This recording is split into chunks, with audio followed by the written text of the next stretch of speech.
Hey guys, what's up and welcome back to a brand new video. In this video I'm going to be showing you how to access the special settings on the Redmi Note 5.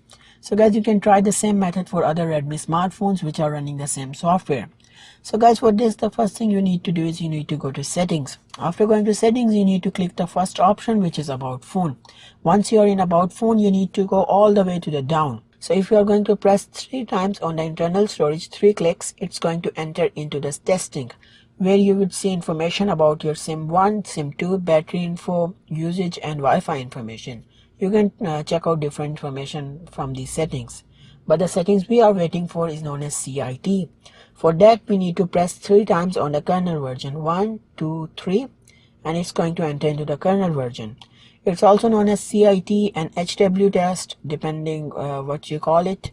So you guys may be asking why you should come to these settings. The answer is if you're buying your smartphone secondhand, or if there's a problem with your smartphone and you cannot figure it out, you can come to these settings and you can check your different things about your smartphone to make sure it's working properly.